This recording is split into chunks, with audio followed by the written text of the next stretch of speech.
Hi, today I'll be talking about my idea for a recreational equivalent drug designation, a proposal for the future regulation of currently controlled substances. So, what is the situation and why should it be of concern to us? Well, currently, support for recreational use of psychedelics and other controlled substances is growing.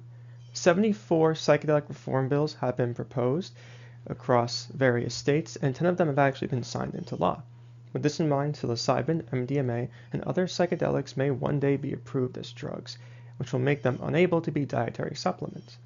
This poses a dilemma because there is currently no regulatory framework for ensuring the quality of legalized controlled substances if they are also approved as drugs. Legalizing CBD in cannabis has shown that this lack of oversight can lead to health risks for consumers. And because these psychedelics cannot be supplements, recreational users will not have access to GMP-produced products. Let's briefly look over some important definitions. What is a drug? According to 21 CFR 321, a drug is recognized by the USP and is intended for the use in diagnosis, cure, mitigation, treatment, or prevention of disease in humans or animals. What is a supplement? According to DSHEA, a supplement is not tobacco, intended to supplement the diet, and cannot be a new drug under Section 505 or an article authorized for investigation as a new drug, so under an IND investigation that's available to the public. And now as a case study to show some of the potential risks of this, we're going to discuss cannabidiol. Cannabidiol is both legal as a consumer product and an approved drug. It's legal because the 2018 Farm Bill legalized and descheduled hemp, which in their mind is cannabis that is less than 0.3% THC by weight, and products are derivatives of this, including the CBD you see online and in stores. CBD is also a drug because Epidiolex was approved in 2018 for various pediatric seizure disorders, which makes it an approved drug. And based on the previous definition we saw of a supplement, CBD cannot be a dietary supplement, as it is approved under 505 of the Act. What are the consequences of CBD not being a supplement? It might not be immediately obvious, but supplements must be produced under good manufacturing practices in a similar but less stringent manner to drugs. Now, because CBD is legal to buy and sell, but cannot be a supplement, it has no means of manufacturing controls placed upon it. There's no quality control really at all, maybe food grade at best. This is dangerous because consumers are basically taking a drug. It's the active ingredient of an approved drug, and there's no manufacturing control at all. Now you can see here, a lot of CBD products do not meet what they claim they have on the label. In the case of isolate, only 57% of products actually was advertised in them.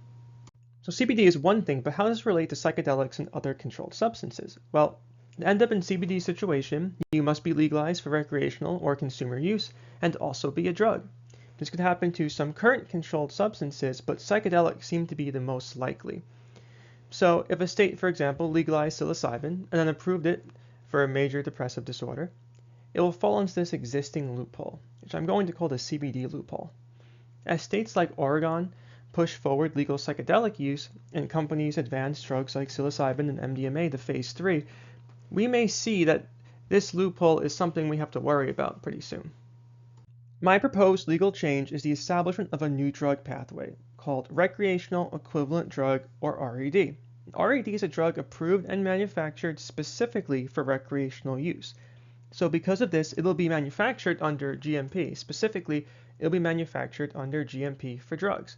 It'll also have to prove in its application that it is bioequivalent to an approved drug, kind of like a generic. And why would we want to do this? What will this accomplish? Well, an RED will be made under full drug GMP, ensuring that users receive a safe and consistent product.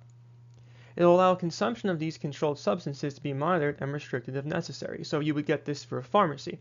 And if the pharmacy flags that you've picked up maybe 100 tabs of LSD in a month, it's going to cut you off. That's an extreme example, but you understand.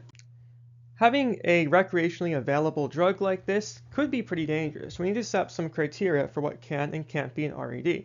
Well, first, the drug must be approved by the FDA for a medical, non-recreational purpose. That's because if we're going to equate it to a rigorously tested approved drug, it needs to be approved for something. The drug in question can be scheduled, but it must be approved for recreational use in at least one state, and it can only be sold in states that have legalized this recreational use.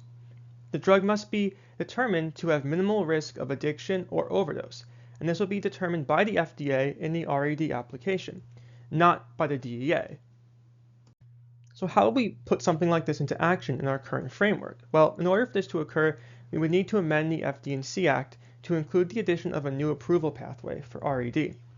The legislation must include language that makes a determination of minimal risk of addiction or overdose an FDA HSS decision, not a DEA decision.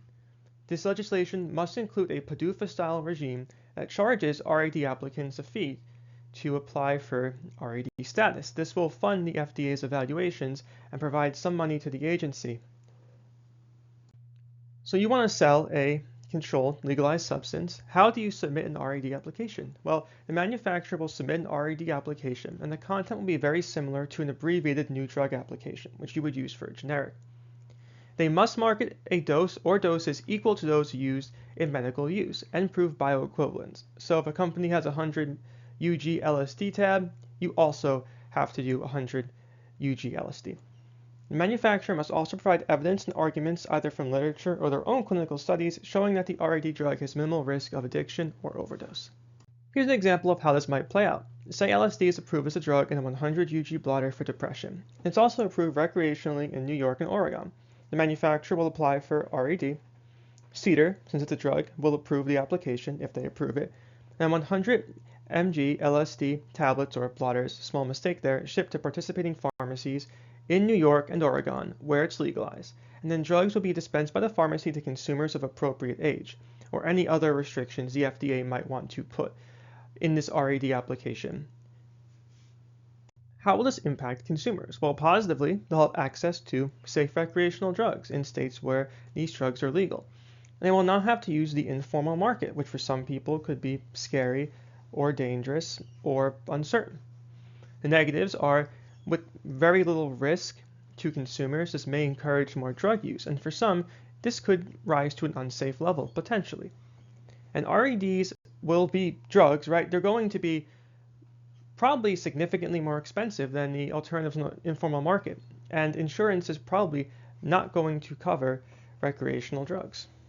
What's the impact on public health? Well, less injury and death from adulterated products. You won't have to worry that people have put something that is not your drug in your drug.